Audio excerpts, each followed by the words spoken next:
Greetings. Welcome to Securing Our Future in the Midst of Climate Change webinar. I'm Paz Artaza Regan, Program Manager at Catholic Climate Covenant.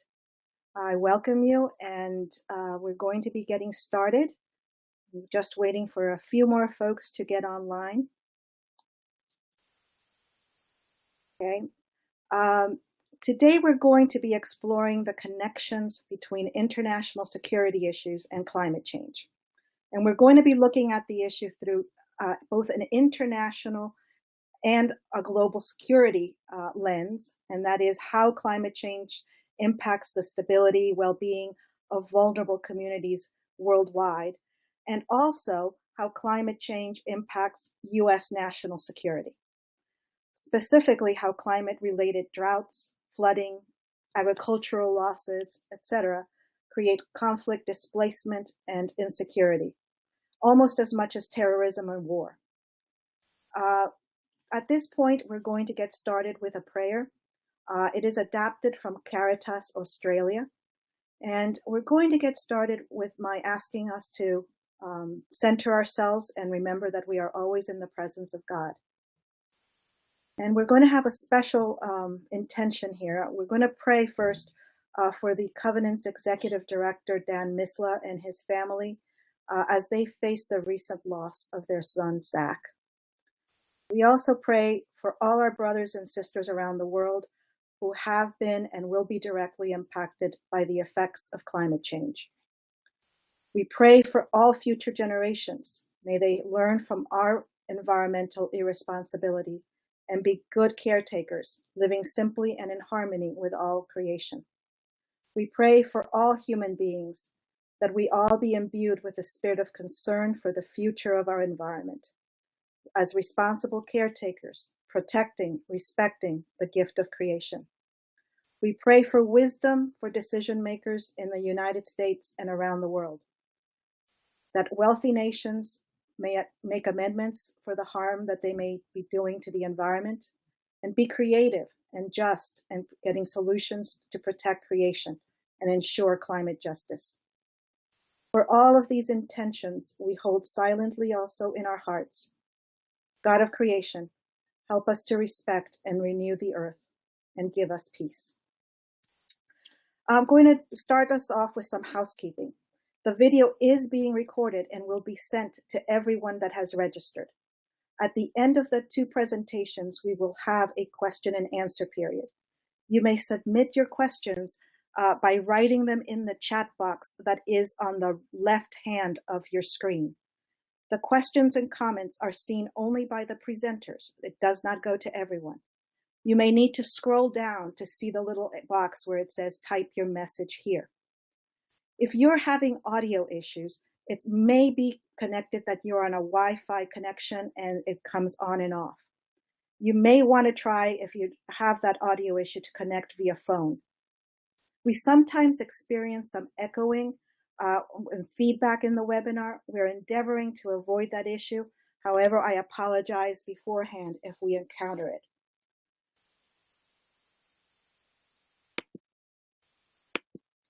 At this point, I am going to introduce our two presenters. We are delighted to have Eric Garduno, who's the Senior Policy and Legislative Specialist for Catholic Relief Services with us. Eric represents CRS before Congress and the administration on issues related to world hunger, food security, climate change, national security issues impacting aid delivery, and the Holy Land. Prior to joining CRS, he worked 4 years as counsel to the United States House of Representatives Committee on the Judiciary. Eric is a licensed attorney with a background in business and international law. And he's originally from LA, but has lived and worked in DC for almost 20 years. We're also honored to have an distinguished presenter with us today, Brigadier General Gerald Galloway. Jesuit-educated Catholic, he tells me, from Gonzaga here in DC.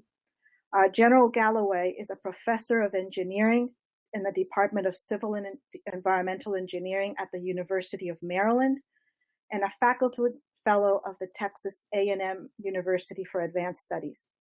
He's a 38-year veteran of the U.S. Army, a retired Brigadier General, and Dean at the U.S. Military Academy at West Point. His current focus is on water resources policy, resilience, and disaster risk management under climate change. He serves as a consultant to several international, federal, state, and non-governmental agencies and has been involved in water projects in the US, Europe, Asia, and South America. Please join me in welcoming both our presenters. We will begin with Eric, and then we will hear from General Galloway. Eric, you're ready. Okay, perfect. Go ahead. Thank you so much. Really appreciate the opportunity to be part of this conversation. Good afternoon, everybody.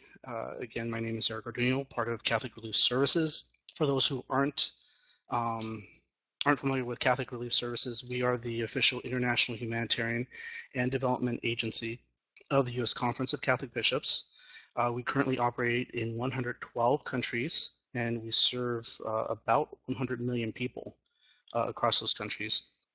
Our programming is focused in three main areas: emergency response, and so that's responding to droughts and floods and storms, food security, and health programming. And so we are major implementers of international food aid programs, for instance, PEPFAR programs. And so we have a good sense of sort of the needs of the poorest countries around the world. So jumping into the presentation.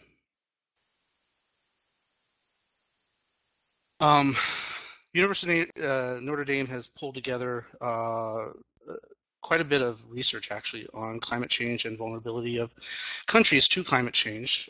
This is a result of the university's climate change adaptation program, and they've developed an index on how well countries are able to adapt to climate change, looking at a number of indicators and data that are available. And as you can see from the map, I think generally speaking, for the maps that I'll show, red is bad, while green is certainly better or good. And so, as you can see here, a number of countries in sub-Saharan Africa and Central Asia are going to be particularly vulnerable to climate change. This particular map that I'm showing here is the vulnerability. They have actually maps for different areas of study within climate change, but this is, testing or examining how vulnerable countries are in areas of food, water, health, and so forth. Generally speaking, poor countries are 10 times more likely to be severely impacted by a weather event. And the people that we're talking about in these countries, for a lot of them, we're talking about oftentimes either the urban poor who are in big cities, but more often the case, the rural poor who tend to be smallholder farmers who are engaged in largely subsistence agriculture. Move on. But I should note, this is just one index, one organization study. You can go through study after study, identifying where climate change is going to be most impactful for countries and people, and you're going to see the same sort of pattern where a number of the poor countries are going to be worst off. And this is something that the Catholic Church has long recognized. Certainly, they've long recognized climate change as an issue. I'll note back in 2001, USCCB issued their letter, Global Climate Change, a plea for dialogue, prudence, and the common good, where they stressed that, well, at the time, certainly there's a lot of debate as to whether or not the data indeed show climate change. There's enough evidence at the time to indicate that this is a serious problem, and prudence dictates that we do something about it. Since then, the Catholic Church has, I think, become more and more vocal on climate change issues. As you can see from the quotes here, both from Pope Emeritus Benedict and Pope Francis in his encyclical Laudato Si, climate change has really come out to the forefront as a major issue that not just the church has to confront, but certainly the world. And from our standpoint, we find a lot of guidance in Catholic social teaching, um, and around principles of stewardship, prudence, preferential option for the poor, to as motivation as reasons to engage in climate change, action, and to be clear, action to address climate change. I also note a couple other things. I mean, Pope Benedict was known as the Green Pope for good reason. Certainly, you have the quote there, but he also actually engaged in and gave some warning on also in this same address on the concept of environmental refugees who are being forced to flee their homes and leave everything behind because of environmental degradation. And he also laid out various warnings about how environmental degradation and lack of resources, natural resources, or access to them could spark conflict. I'll go on, and of course, to say that Pope Francis has really pulled a lot of Catholic social teaching into his encyclical, Laudato Si, on Care for a Common Home, published in 2015. Of course, that was also ahead of the Paris negotiations for the Paris Climate Agreement. His intention was to help influence decision makers and policymakers around the world to engage and ultimately come to a deal around climate change within the Paris Agreement. And so largely the Catholic Church has I would say over the last couple decades, gotten more and more engaged on the issue of climate change and recognition of the problem. I also note in Pope Francis's quote here, and I would say throughout Laudato Si, he did stress the impact of climate change on the poor generally, who will be most impacted, and poor countries, who then also will be most impacted. So when we're talking about impacts of climate change, what are we talking about?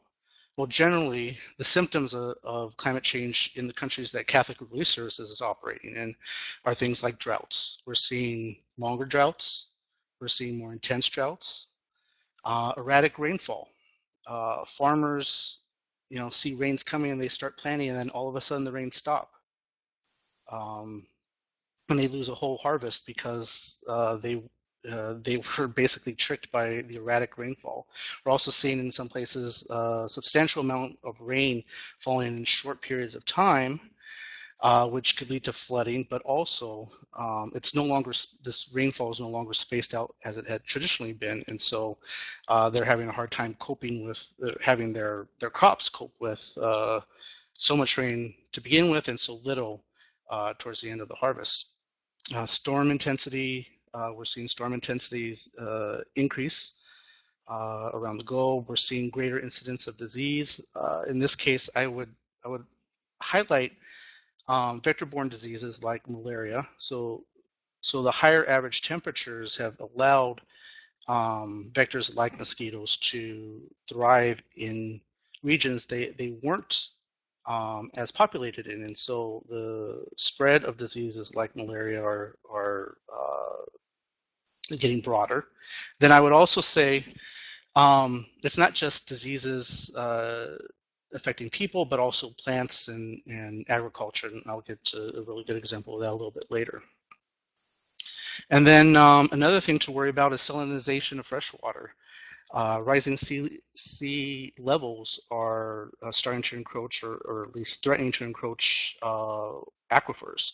And so as the sea rises, that salt water start coming into those aquifers that are closest to the sea, and actually start entering the rivers as well, impacting sources of potable water for people. And then ultimately, the outcomes of all these symptoms, water and food shortages, loss of livelihoods, people who once were able to make a living either fishing or farming no longer can. Um, Political instability and conflict. Certainly, there are a lot of people looking at that intensely, and I think my second presenter, or the second presenter, will probably talk a little bit about that. And then migration, again, connecting back to the point that Pope Benedict had mentioned, environmental refugees. We're seeing people flee because they have lost everything due to the impacts that they're seeing of climate change in their communities.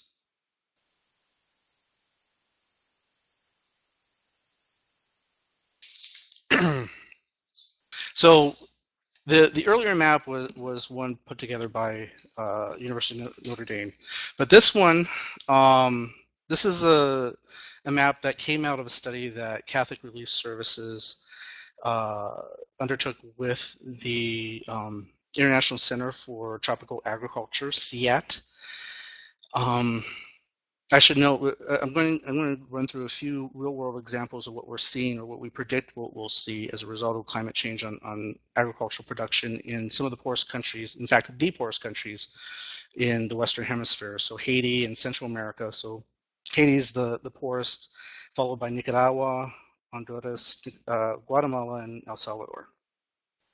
So here we're looking, this was a study looking at, actually this particular one is coffee and mango production. This particular graph is looking at coffee production. And so all the colored areas right now are areas of coffee production in Haiti. Now, Haiti is very reliant on agricultural production, as is most developing countries.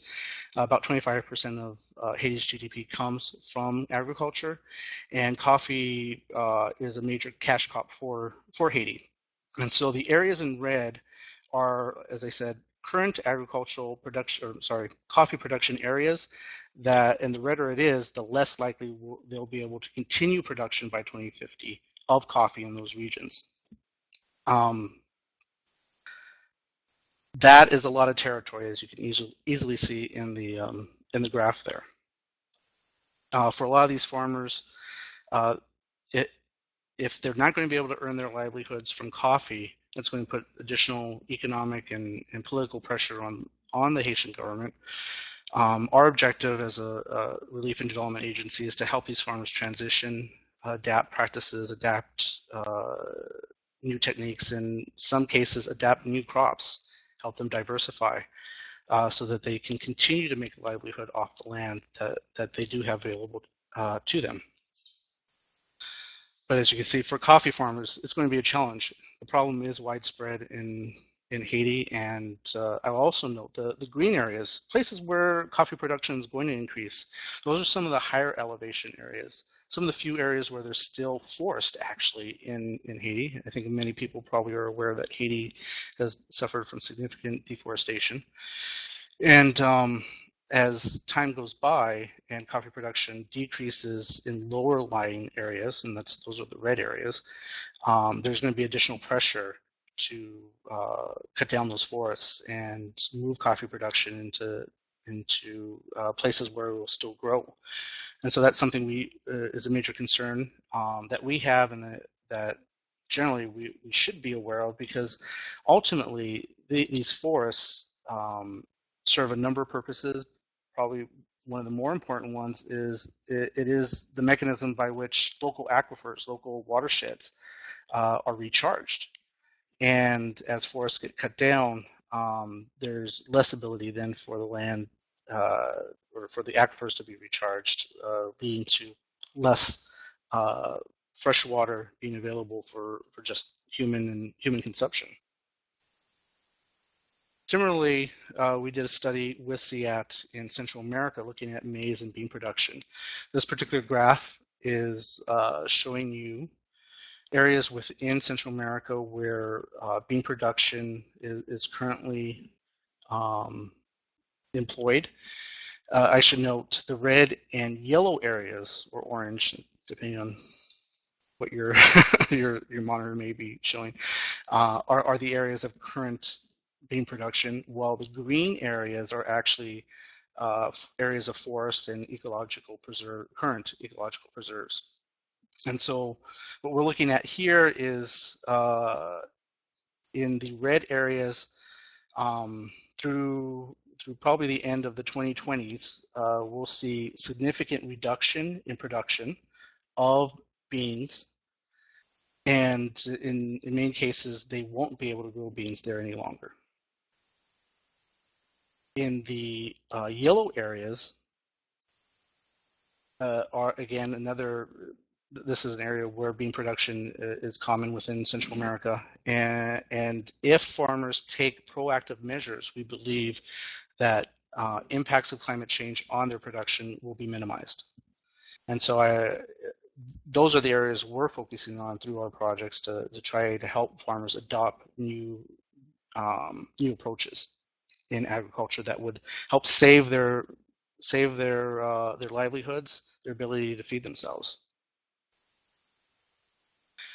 Coffee production is also a big thing in Central America, as you guys probably know.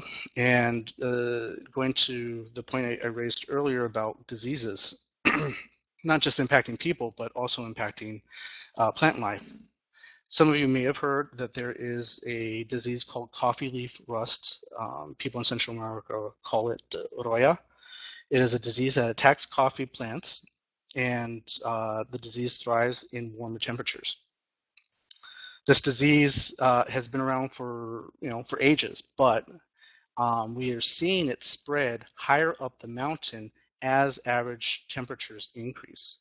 And so again, as this disease thrives in these higher temperatures, it's impacting farmers that had never impacted before, going up the mountain. And so what we have seen, as this graph notes, between 1996 and 2016, significant areas of coffee production have been impacted, and we've seen entire harvests for whole regions lost due to this particular pest.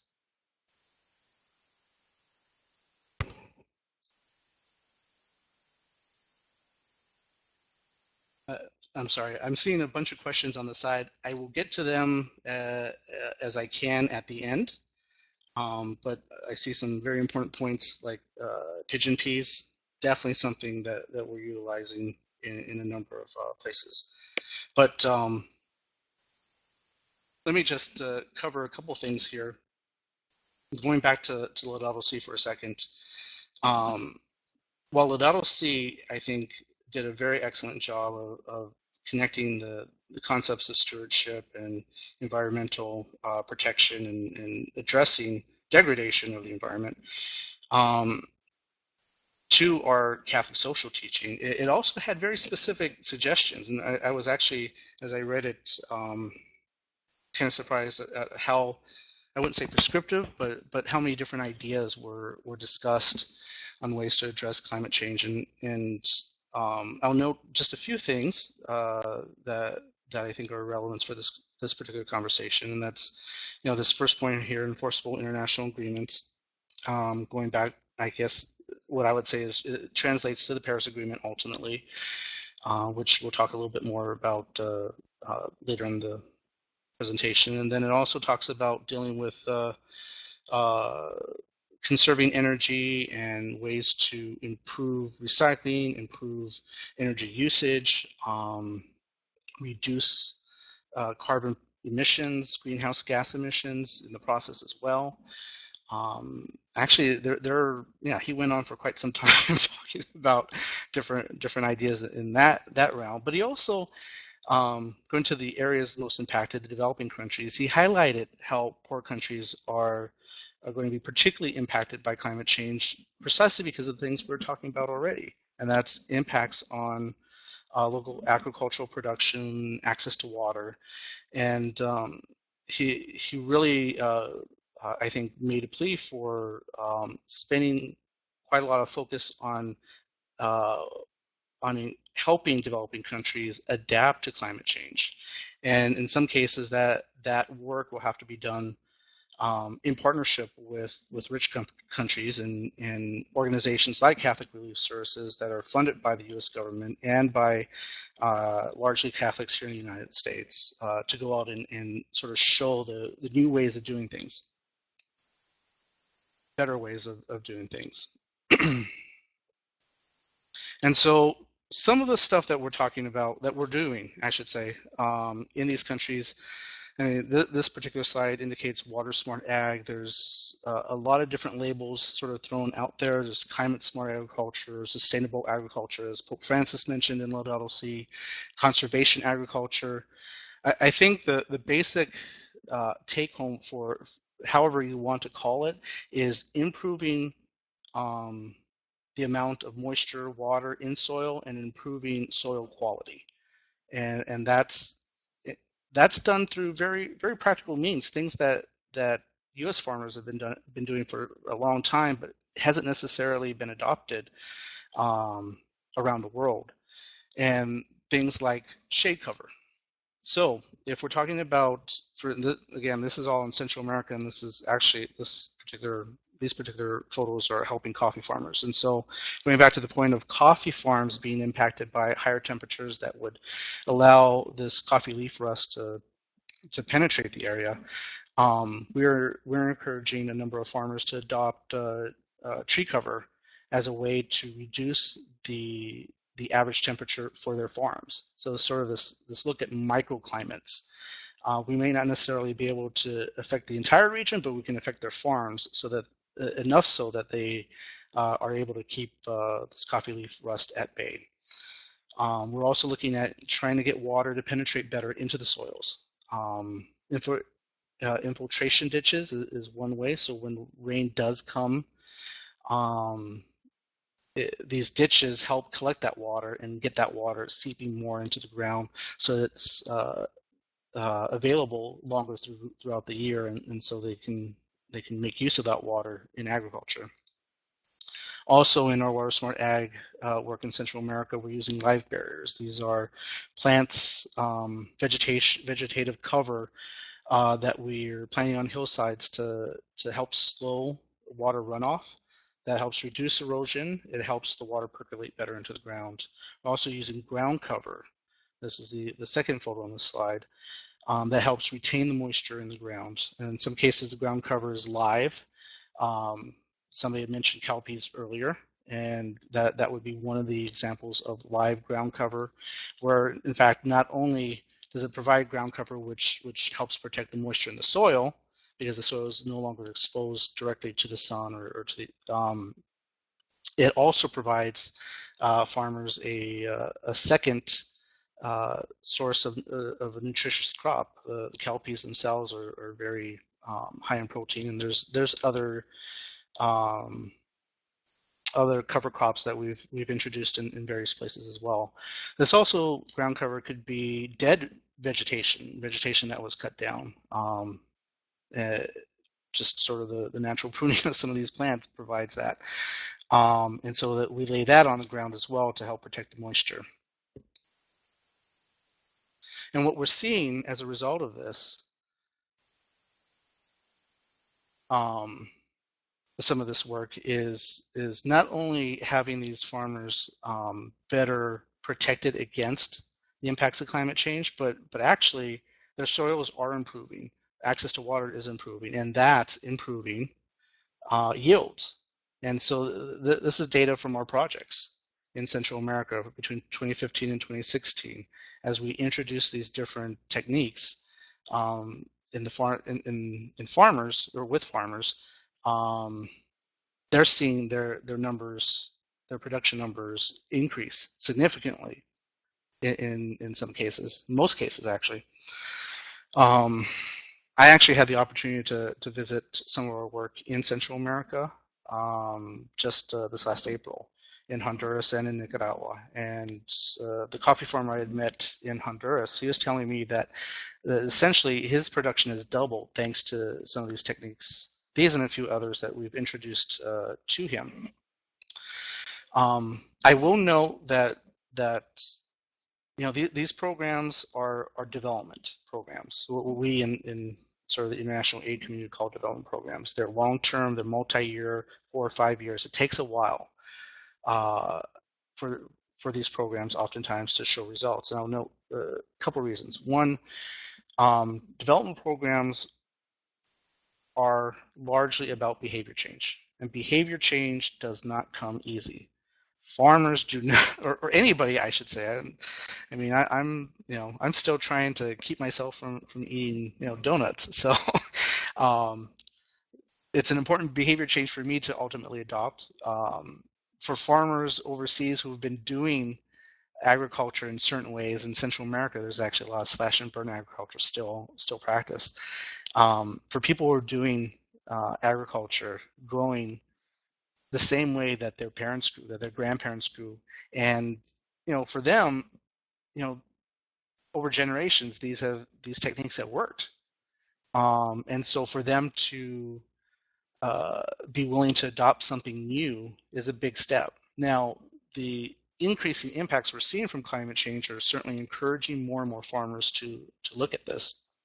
But usually when these programs get going, we start with just a handful of farmers who are willing, probably the worst off in the community because the impacts for them have been more so than others, and so they have very little to lose. So we start with them, and after one or two seasons, their neighbors start saying, "Hey, so and so is doing so much better now. How did he do it? Or how did she do it?" And that starts the process for really large scale change.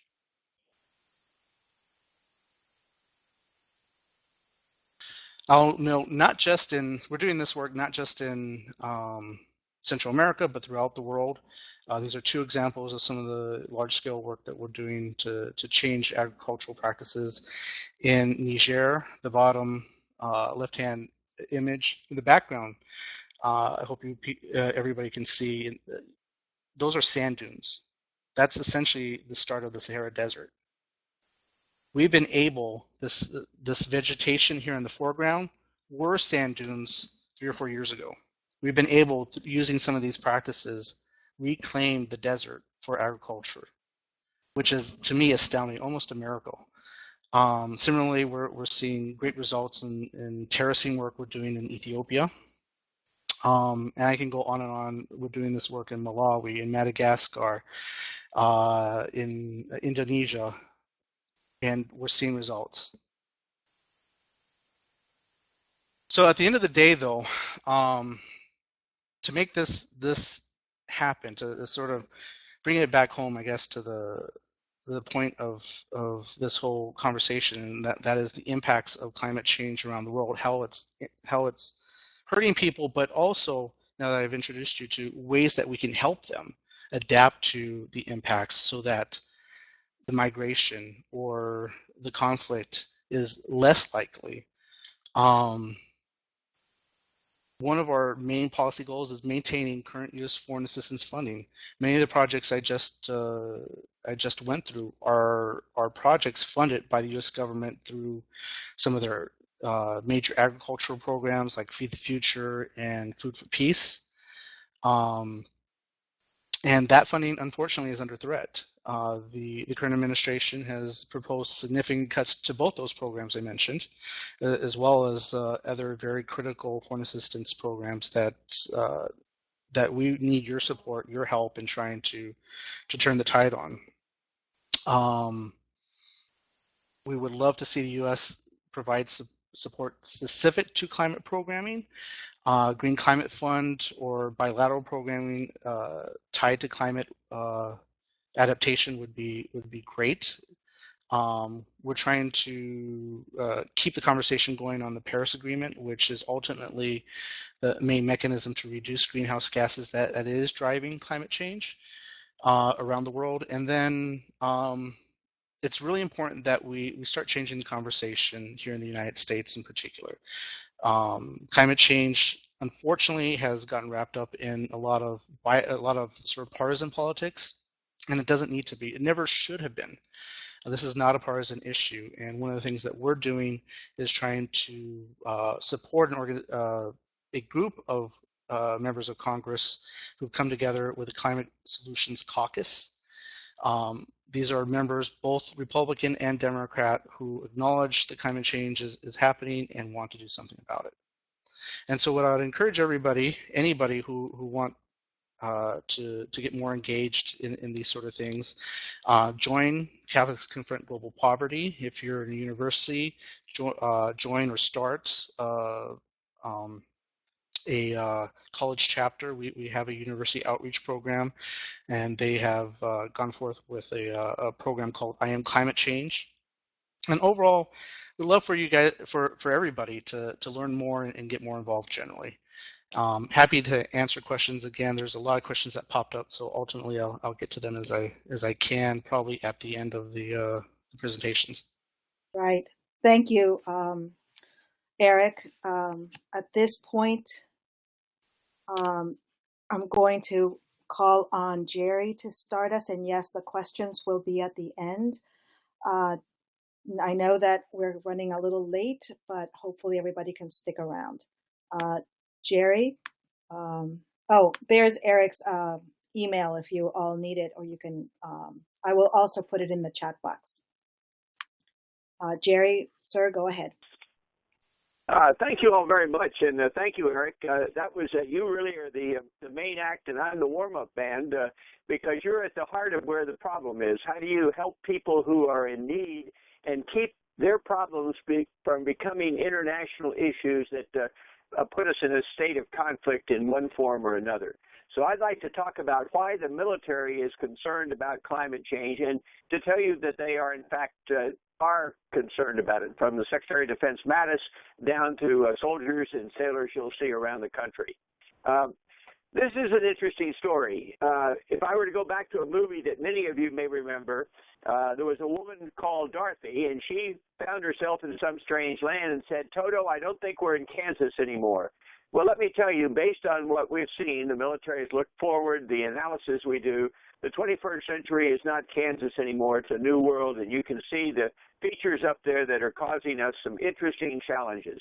And they're worldwide, and the most important part of that is probably the combination of the volatility and uncertainty, the inability to exactly understand where we are, and the fact that climate change is producing conditions that we've just heard about and producing disasters that we must deal with. We're having billion-dollar disasters in this country every year, and that's certainly a burden on us. But imagine when it occurs in Bangladesh or in Cambodia or somewhere in Latin America. It is a problem that must be dealt with, and we haven't done a good job of doing with that.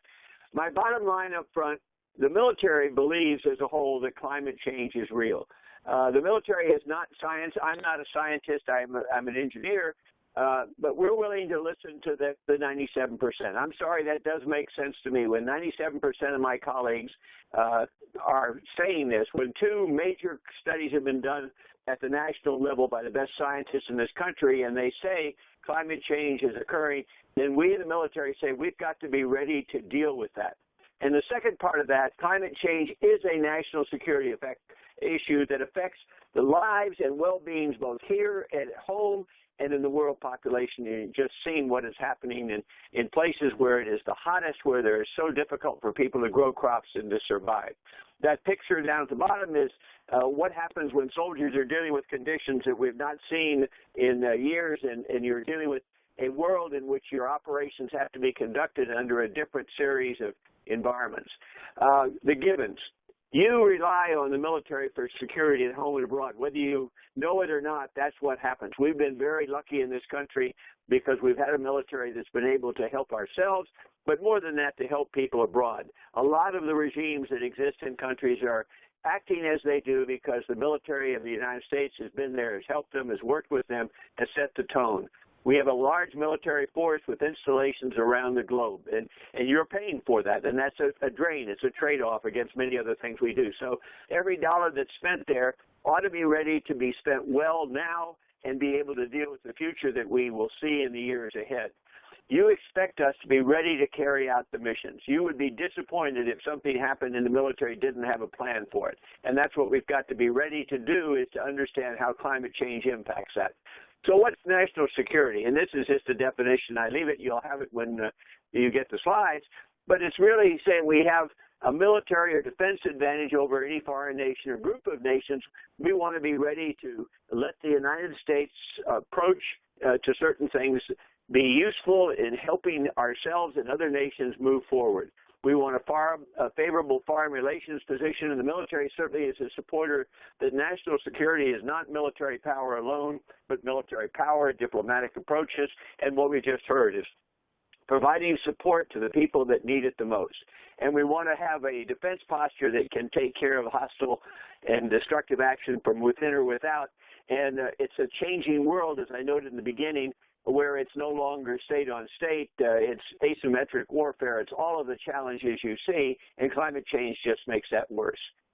You can look at the issue of what do we need to do? This is from the National Security Strategy of President Obama.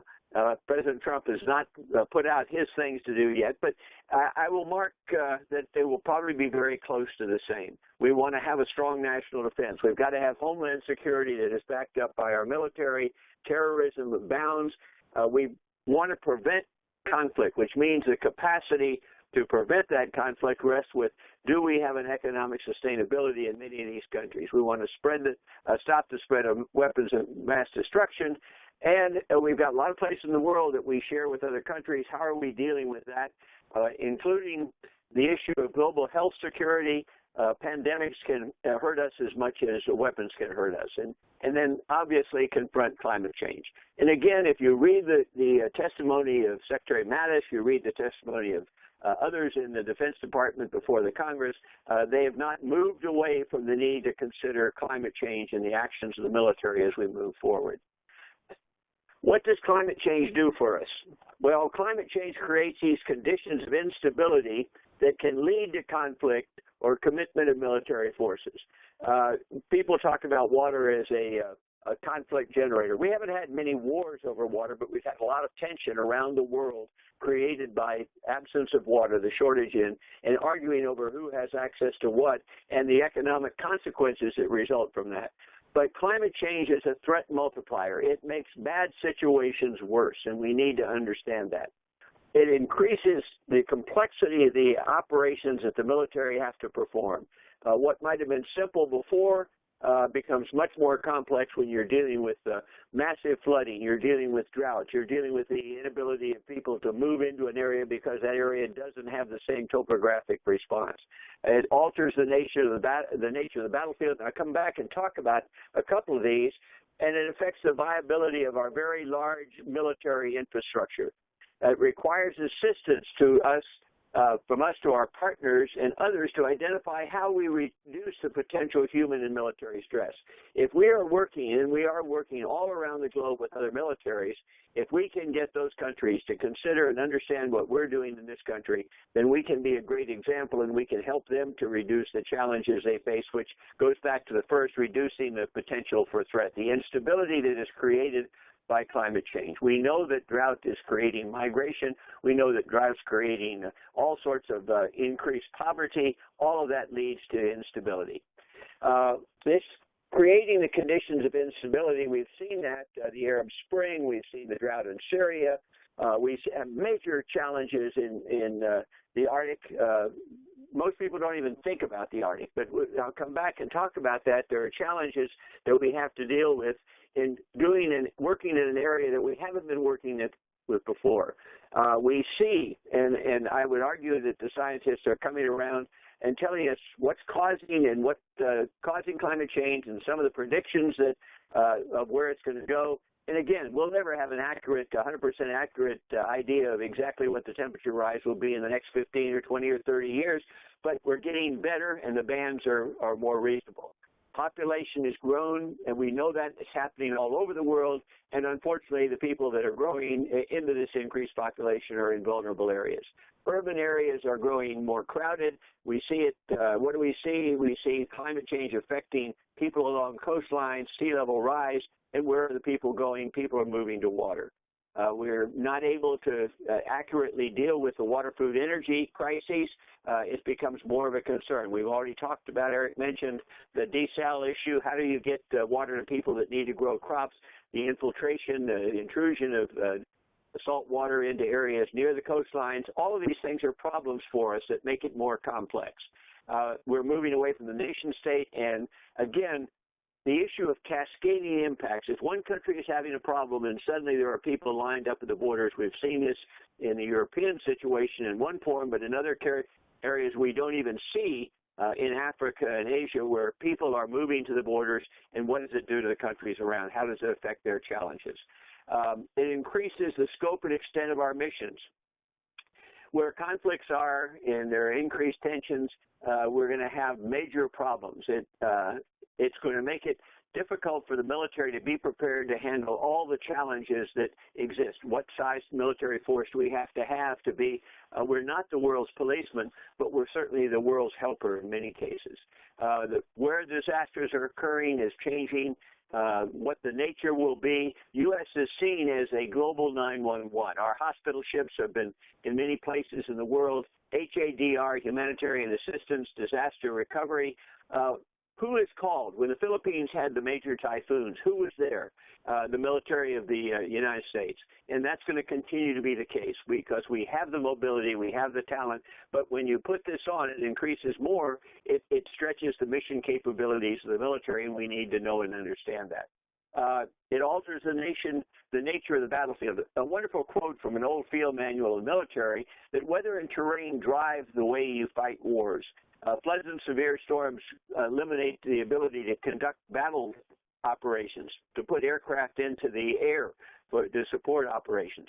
The terrain literally changes. When you have major storms, you can reroute rivers.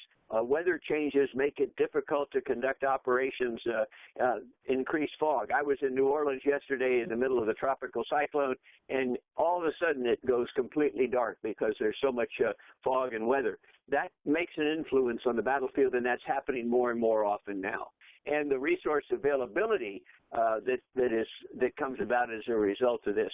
Where do we get the supplies? How do we get them there when we are changing where the battlefield is and how it looks? Is it going to be different? Just look at this issue here. We have a Pacific orientation now in the United States military strategy. Look at all these islands. Now, you haven't heard of those unless you're a World War II historian, and you went back and realized that we had to move people either, certainly in the case of all the islands in the Pacific, move across those, land forces on there, provide support to people that were in trouble. We had countries that needed our support, and the very nature of their life is different. Sea level rise in the Pacific is a major challenge for them.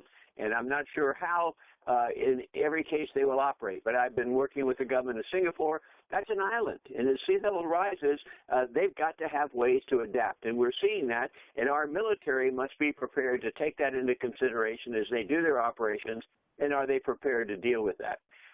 We have bases, military bases, and you can say, well, they're Fort Myer in Virginia, those of you who live around here, or a big military installation like Fort Benning, Georgia, or the naval systems that exist in the Norfolk area, they ought to be able to adjust. It's not that easy. They've got conditions right now that are limiting operations, and the way you train becomes much more difficult when you're dealing with these rainfall events, intense storms, floods, and something that most people don't think about is temperature.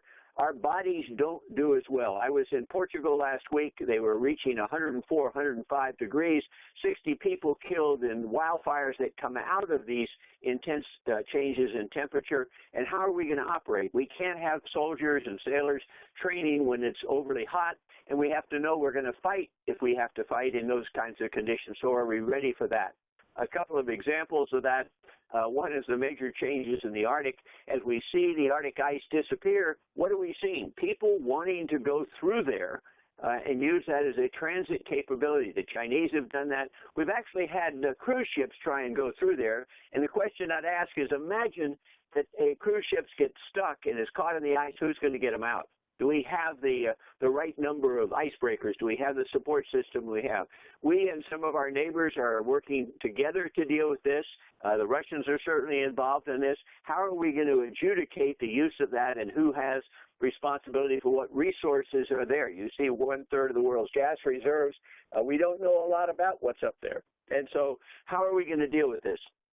It's something brand new because nature is giving us a different form in the Arctic. And that's the challenge. we have a problem with military bases along the east and Gulf Coast. I'm sure you're familiar with some of the bases shown on here. This is out of a Union of Concerned Scientists study in which I participated, in which we looked at each of these bases and said, what's the problem when you have sea level rise? Well, in some cases, in next year or in 5 years, they will have severe problems. In others, it will be 10 or 15 or 20 years.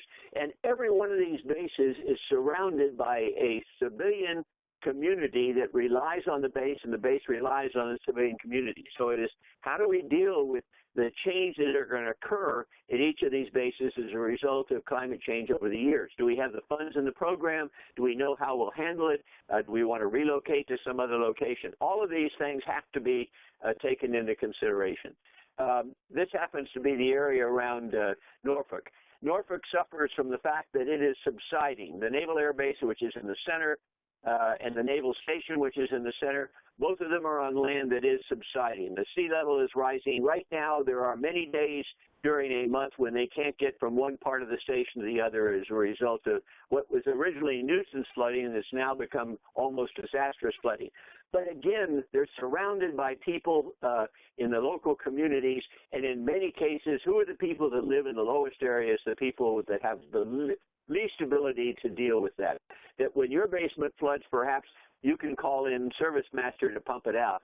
But a lot of the people in places around these naval stations and military bases just can't do that. Our Langley Air Force Base at the top is the head of Air Combat Command. Their runway goes underwater in severe storms. That doesn't make much sense, and we've got to figure out how we deal with that kind of a challenge. This is the Kwajalein Missile Test Facility in the Pacific. It doesn't take much to figure out that sea level rise is going to make living there and operating there very difficult. You may have seen in the papers in the last couple of weeks that they did some missile testing on intercepting missiles that were coming through the space, again tied to the North Korean adventuresome activities. Again, what will we do if we don't have a Kwajalein in the middle of the Pacific? But this could also be a community living there. There are people, natives that live in and around the area, and in the nearby islands of the Pacific, they're facing the same challenges. What will they be able to do as the situations change?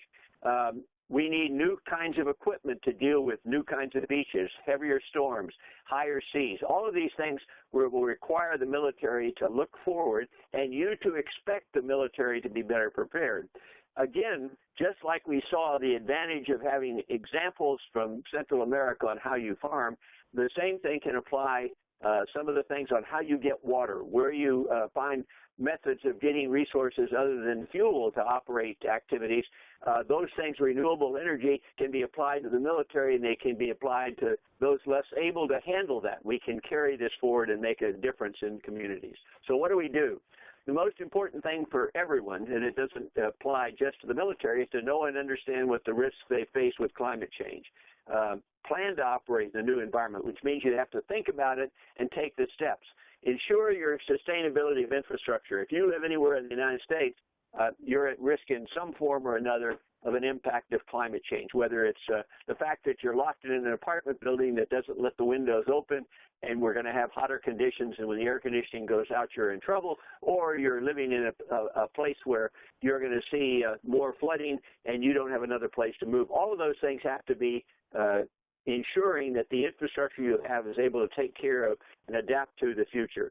We've got to adjust the military, our forces, and our equipment to look at what these future scenarios will be, and we've got to collaborate with our partners and other key nations to ensure that they understand the challenge and that they are helping in their own country to reduce the threats that exist from climate change and the impacts on their society. We think we can learn a lot. So what's the hurry? We know it's accelerating. We know that it's a catalyst for conflict. It's happening. It's not a future threat. It's no wait and see. That's not an option. People said, well, we'll get more information later. Nonsense. We see it. We know we've got to do something about it, and we need to move ahead. The National Intelligence Community came up with an IC Intelligence Community paper in 2012, said water's a real problem. It's not going to keep up with demand. interestingly enough, as you look at this, this is a map similar to the one Eric showed. You can see where the problems are. This is water risk. I won't go through any more of that, but I'll say this. This is the challenge. OECD said it's not a water crisis, and we can say this about other things. It is a crisis of management, people getting on top of the issues, and that's what we've got to do. So let me finish by saying we're dealing with nature, and remember, nature bats last, and the people in Manhattan, as you can see in this picture, recognize that. So thank you for your attention. Be happy to my email is on the front slide. Be happy to talk to any of you. Thank you. Okay, well, thank you so much. You were very, very good and very fast, and I'm hoping that folks will bear with us. You will be getting the copy of the webinar, so if some of the points were missed, you will be able to hear them again. I got a few questions at the moment. I'm going to start with Eric. It has to do with the map that you first originally showed. Why are some countries impacted more while the neighbors seem to be relatively immune? So, for example, in Africa or Central America or Asia, some countries were red while the very next neighbor was not seeming to be impacted.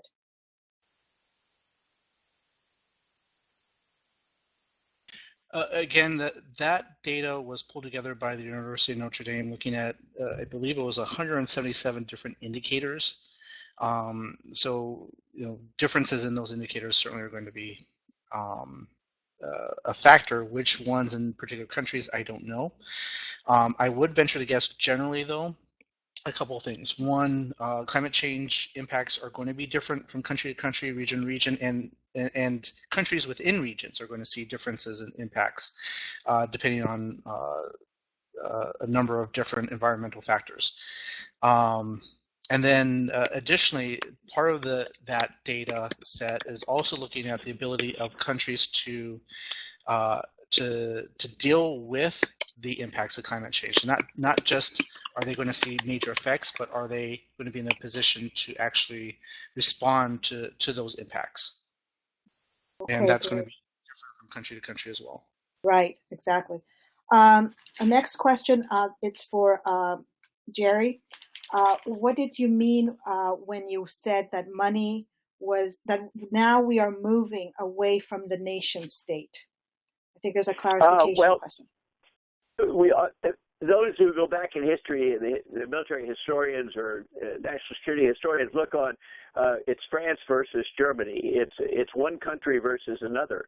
But in the world in which we live now, the major threats may be coming from groups of people who spread across borders, who are linked to groups not only in a region, but across the globe. And we see that with ISIS, and we see that with other groups in parts of the world where there is this instability, where there's certainly this cry for help that's not being met. It's not one state that's going after the state in which this is happening. It is the collective feeling of a group of people that they're being misunderstood. They need to do something. They need to push out or to retaliate, or they have a different religious bent. It could be any of those. But it's not as simple as the days when you could say, here's people in this colored uniform, they represent this country, and if we deal with the country itself, we've dealt with the problem. No, we're dealing with people that are everywhere. Okay, that makes sense. Eric, this is a question about lobbying on foreign assistance and lobbying in Congress. They want to know CRS and the Covenant do any lobbying on this? And what is the process? I can answer a little bit that the Covenant does only a little bit of advocacy. We've done it on the Green Climate Fund as well, which is part of the foreign assistance. We are starting to work more on it, but I'm going now to pass it on to Eric. Yeah, Catholic Relief Services is very engaged in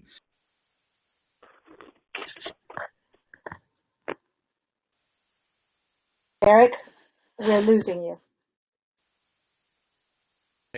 Can you hear me? Now we can, yes.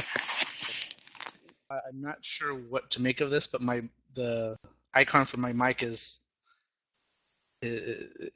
looking very odd, so you may lose me again. We'll see. In any case, as I was saying, Catholic Relief Services does engage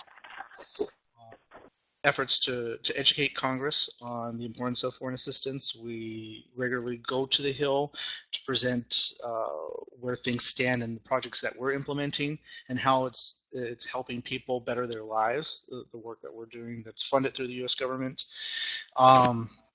And our main mechanisms for people, your listeners, to participate is actually joining Catholics Confront Global Poverty. That is an initiative, joint initiative of Catholic Relief Services and USCCB.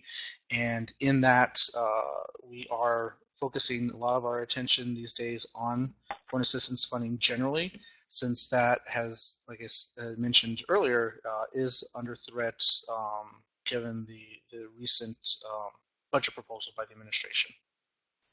Okay, thanks, Eric. And yes, your microphone is coming in and out, unfortunately. This question is for Jerry. How can folks reach out to key military leaders dealing with security and climate, and what are the key organizations that they need to know about? I think that the normal or the usual point of contact would be if you are in an area where there are military installations, to become involved in the community military installation linkages that exist. It is something that we, years ago, people thought that all the military lived on the base and vice versa. The workers lived off base, and the two never meet. Military bases get their electric power, their water from off base, and in many cases there is support provided by the base to the locals. So it's if you want to deal at the level of an installation or a region, you go to the base. If you're trying to deal at the national level, I think that you're really dealing with the whole issue of what is our national security posture. You just have to continue to support through your elected representatives the idea that it is reasonable and proper for the military to take climate change into consideration as they move forward. I've been traveling around the country talking to people, and I can tell you when I suggest that if we're not prepared for climate change, your sons and daughters or granddaughters and grandsons may be sent abroad to deal with something that we could have dealt with a lot easier had we taken climate change into account. And as we helped other people, the military as a group, the advisory groups say, the United States must be a leader in dealing with climate change, not only in the national security arena, but overall, because if we can lessen the impacts of instability, if we can lessen even the presence of instability, we will make ourselves a lot safer and protect our families from having to go to places we don't really want them to go. Exactly. And I think that with that point, we're going to be wrapping up, since we usually keep folks for about an hour. We will go through the questions that you put in the chat, and if we missed one, we will answer it. I will pass them on to the presenters, and they can respond to you directly. At this point, I want to thank both of our presenters, Eric and Jerry, for their wonderful presentations. And when we close this webinar, you will be seeing a survey, and we do ask you if you could please respond, because it does help us plan better programming. You will be getting a copy of the webinar. It's going to be a link to the YouTube recording, so you can pass it on to friends as well. And if you need more information, you've got both Eric's email, you'll have the generals, and you can also use the info at Catholic Climate Covenant to ask us more questions. Thank you very much to everybody who joined us. Special thanks to our presenters. And I hope you have a wonderful evening. Stay safe there if you're in the path of storms and bad weather. Blessings to everybody. Goodbye.